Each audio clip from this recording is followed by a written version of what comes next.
नमस्कार। आशा करते हैं अच्छे होंगे सभी लोग। जैसा कि आपको पता है, हम पिछली सीरीज में समझ चुके थे भारत के विदेश संबंध के बारे में कि भारत के विदेश संबंध किन किन देशों से रहे। ठीक है, बहुत सारे समझौते पर हमने बात की थी, जैसे कि फॉर एग्जाम्पल में देखा था अपने ताशकंद समझौते के बारे में 2 जनवरी 1966 को किया गया था। ठीक है, हमने शिमला समझौते के बारे में समझा था 2 से 3 जुलाई 1972 को संरक्षित में हुआ था हमारा। और हमने पंचशील सिद्धांत के बारे में भी समझा था, जो भारत चीन के मध्य हुआ था। ठीक है, चाउ एन लाय और उस समय का तत्कालीन प्रधानमंत्री पंडित जवाहरलाल नेहरू के बीच में 1954 में हुआ। इसी सीरीज को आगे बढ़ाते हुए हमारी फर्स्ट बुक कंप्लीट हो चुकी थी, सेकंड बुक की ओर हम चल रहे हैं। सेकंड बुक में दिया गया हमारा दो ध्रुवता का अंत। आज से हम लेकर चल रहे हैं कक्षा 12वीं की राजनीति विज्ञान की सेकंड बुक को लेकर चल रहे हैं। ठीक है, और पहला ही टॉपिक हमारा दिया गया है दो ध्रुवता का अंत। दो ध्रुवता एक्चुअली है क्या? ये दो चीजें जो विस्तार रूप से बताई गई हैं वो कौन कौन सी हैं। ठीक है, दो जो शक्तियां दी हैं कौन कौन सी वो शक्तियां, उनकी विचारधाराएं कैसी है, किसके अकॉर्डिंग उनकी अर्थव्यवस्था चल रही है, ध्रुवता क्या है। ठीक है, और यह एक अंत का शब्द निकल कर आया, मतलब दो ध्रुवता का एक अंत हुआ है कह सकते हैं। जब उनका उदय हुआ इसके बाद उनका अंत हुआ है। उन चीजों के बारे में समझने वाले हैं। चलते हैं सीरीज को आगे बढ़ाते हुए। ओके, पहले दिया गया है दो ध्रुवता का अंत। लेसन का नाम क्या है? दो ध्रुवता का अंत दिया गया है। ठीक है, यहाँ बात आती है दो ध्रुवता की बात आती है। दो ध्रुवता का मतलब निकल रहा है यहाँ दो महाशक्तियों का उदय। एक महाशक्ति दिख रही है यहाँ पर सोवियत संघ, यूएसएसआर के नाम से इसे बोलते थे। यूएसएसआर के नाम से, ये कह सकते हैं रूस से लगा हुआ एरिया है जो। ओके, विचारधारा कह सकते हैं इसकी समाजवादी विचारधारा है इसकी, समाजवादी सोशलिस्ट रूप से इसकी एक विचारधारा है इसकी। और एक महाशक्ति का नाम आता है अमेरिका, जिसे यूएसए बोलते हैं, यूनाइटेड स्टेट ऑफ अमेरिका, और इसे बोलते हैं यूएसएसआर के नाम से आता है, union Soviet socialist Republic. Okay, एक एसोसिएशन है हमारी। और इसकी विचारधारा कैसी है? पूंजीवादी विचारधारा है। तो अमेरिका की अर्थव्यवस्था कैसी है? पूंजीवादी है। और सोवियत संघ यानी रूसी कैसी विचारधारा है? एक समाजवादी है। हालांकि इतनी समझ चीजें। यहाँ बात आती है ध्रुव। यहाँ ध्रुव का अर्थ क्या निकल कर आता है? ध्रुव का मतलब होता है महान, अर्थात क्या कह सकते हैं उच्च शक्ति। महान या उच्च शक्ति से इसका संदर्भ निकल कर आता है। इसके बारे में ध्रुव के बारे में ध्रुवता का अर्थ क्या निकल कर आता है? सैनिकों की सेना का एक केंद्र होता है। क्या कहते हैं सैनिकों की जो टुकड़ियां हमारी होती हैं उसका एक कोई ना एक केंद्र होता है, एक सेंटर होता है। तो ध्रुवता का मतलब निकलता है सैनिक हमारे हैं। ठीक है, उस सैनिकों की सेना का कह सकते हैं केंद्र। ठीक है, यहाँ बात आती है ध्रुवता की। यहाँ शब्द निकल कर आ रहे हैं ध्रुवता शब्द निकल कर आ रहा है। ध्रुवता का अर्थ निकलता है दो महाशक्तियों का उदय होना। और दो महाशक्तियां बता चुके हैं आपको, एक अमेरिका है जैसे हमारी, यूएसए है जैसे, एक हमारी यूएसएसआर यानी कि सोवियत संघ है हमारी। ये दो महाशक्तियों का उदय किया गया था हमारी।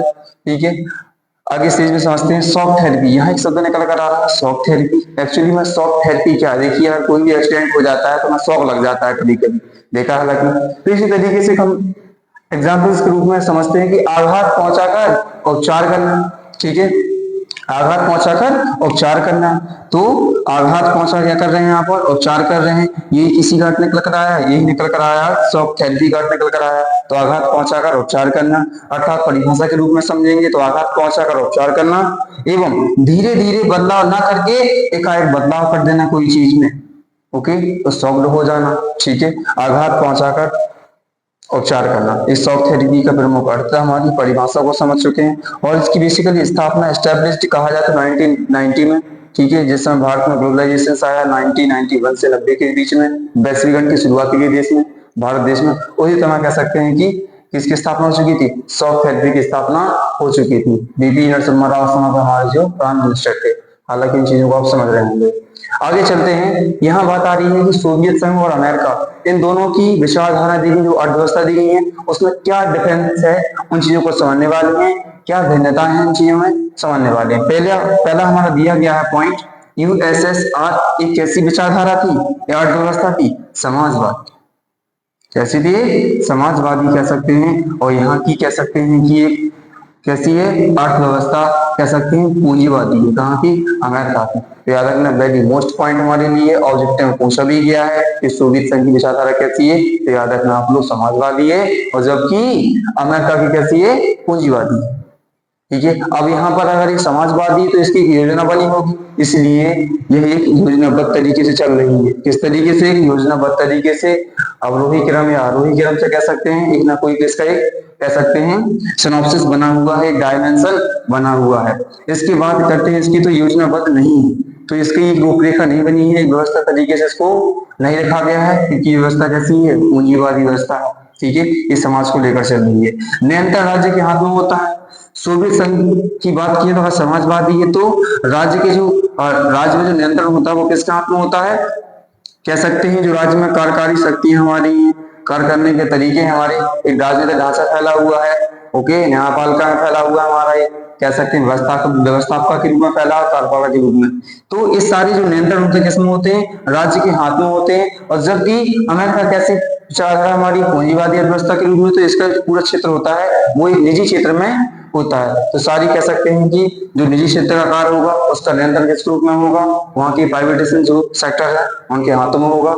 जबकि सोवियत संघ में ऐसा नहीं है, इनका नियंत्रण सब किसमें होता है, राज्य के अंदर होता है, क्योंकि इसमें सरकार के नियम लागू होते हैं, जबकि इसमें सरकार के नियम लागू नहीं होते हैं। और मुक्त व्यापार की व्यवस्था नहीं होती है, क्योंकि समाजवादी है और पहली बात तो सरकार के नियम पर चलती है, तो कह सकते हैं मुक्त व्यापार नहीं कर सकते हैं, सरकार के अकॉर्डिंग इनको चलना पड़ेगा, इम्पोर्ट एक्सपोर्ट करना पड़ेगा, किसके अकॉर्डिंग, गवर्नमेंट के अकॉर्डिंग करना पड़ेगा। लेकिन अमेरिका में ऐसा नहीं है, क्योंकि अमेरिका एक कैसी है, पूंजीवादी है, इसलिए सरकार के नियम लागू नहीं होते हैं।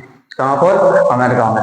ठीक है, ये टॉपिक हमारा दिया गया था, इसका सिनॉप्सिस था ये कि क्या है एक्चुअली में दो ध्रुवता कण। हालांकि आप समझ गए इन चीजों को।